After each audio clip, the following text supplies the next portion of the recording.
নমস্কার।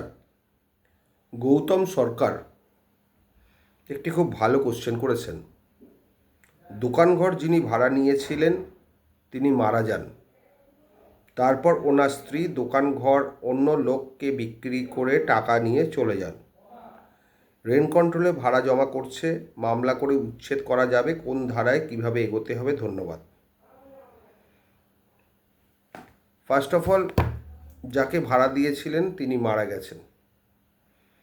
মারা গেলে কমার্শিয়াল টেনেন্সিতে ওয়াইফের কোনো রাইট নেই, তিনি হয়ে গেলেন ট্রেসপাসার্স। এবার আপনার কথা অনুযায়ী ওই ট্রেসপাসার্স আরেকজন কাউকে ভাড়া দিয়ে মানে বিক্রি করে, আপনার কথা অনুযায়ী বিক্রি তো হয় না, তো সেলামি মোটা সেলামি নিয়ে চলে গেছে এবং ভাড়াটা রেন্ট কন্ট্রোলে জমা হচ্ছে। কার এগেনস্টে উচ্ছেদের মামলা করবেন? কোশ্চেনটা কিন্তু খুব ভালো কোশ্চেন এবং বোঝার মতো কোশ্চেন।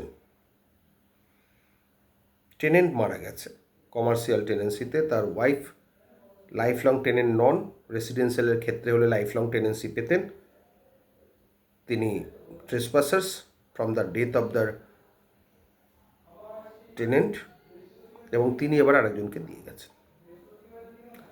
মামলাটা যেটা করতে হবে, এভিকশন অফ ট্রেসপাসার্সের মামলা করতে হবে আপনাকে, অ্যাকর্ডিং টু মাই সেলফ। তার কারণ টেনেন্সিটা কারোর মধ্যেই নেই। আর একজন ট্রেসপাসার্স আর একজন আনঅথরাইজড অকুপারকে বসিয়ে গেছে আনলফুলি, উইদাউট ইয়োর কনসেন্ট। যদি তাই হয় তাহলে আইনের চোখে দুজনেই কিন্তু ট্রেসপাসার্স, যদিও একজনের রুটটা আলাদা। ফ্রম লাইন অফ টেনেন্সি হয়ে একজন ট্রেসপাসার হয়ে গেছেন বাই অপারেশন অফ ল, তিনি হচ্ছেন ওয়াইফ। আর ওয়াইফ আবার আরেকজনকে ঢুকিয়ে দিয়ে গেছেন, তিনিও ট্রেসপাসার্স আনঅথরাইজড অকুপায়ার। কারণ আপনার পারমিশন নিয়ে ঢোকেনি বা আপনার পারমিশন নিয়ে ওয়াইফ ওনাকে বসাননি। তা দুজনের এগেনস্টে লাইন অফ অ্যাকশন একটাই, এভিকশন স্যুট এগেনস্ট দ্য ট্রেসপাসার্স। এই গ্রাউন্ডে আপনাকে মামলা করতে হবে। 1 ক্লিয়ার মান্থ নোটিশ দেওয়া বাধ্যতামূলক নয়, সেটা শুধুমাত্র এভিকশন অফ টেন্টের ক্ষেত্রেই হয়। নর্মাল একটা 14 দিনের নোটিশ দিতেও পারেন, নাও দিতে পারেন, কারণ প্লেন্ট ইটসেলফ এ নোটিশ, ডাইরেক্ট মামলা করতেও পারেন। তবে একটা নোটিশ দেওয়াটা ভালো। আমি সবাইকেই বলি একটা 14 দিনের হোক, যাই হোক, একটা নোটিশ দিয়ে দাও, তাদের কজ অফ অ্যাকশনটা টানতে সুবিধে হয়।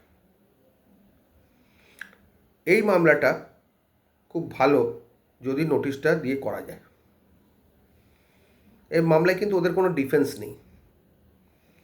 Delay is the best defence. ওরা শুধু ডিলে করতে পারে।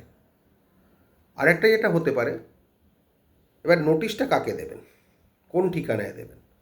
অবশ্যই দোকানের ঠিকানা, কারণ ওয়াইফ যদি বলেন চলে গেছে, তার অ্যাড্রেস জানা আপনার কথা নয়, দরকারও নেই। লাস্ট নোন অ্যাড্রেস হচ্ছে দোকান, দোকানের অ্যাড্রেসে দেবেন। স্পিড পোস্ট উইথ এডি করুন, কুরিয়ার করুন, দুরকমভাবে করে রাখুন, তারপর মামলা ফাইল করুন, কারণ এখানে নোটিশটা ম্যান্ডেটরি নয়, দেওয়ার কথা দিচ্ছেন। সুতরাং এতে কোনো অসুবিধা নেই, আপনি কাজটা করে রাখবেন। আর এভিকশন অফ ট্রেসপাসার্সের মামলা করুন, তাতেই আপনার কাজ হয়ে যাবে। আর অন্য কোনো গ্রাউন্ডের দরকার নেই।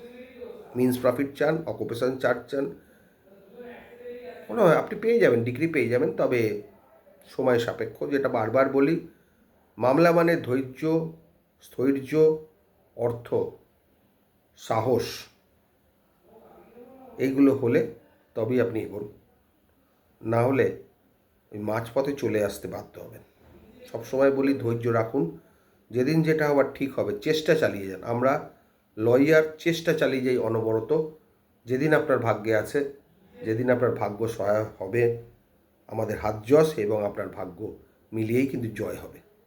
শুধু আমাদের হাত যশে কিছু হয় না, আবার শুধু ভাগ্যতেও কিছু হয় না, দুটোকে মিলিত শক্তি হতে হয়, কার্য এবং কারণ।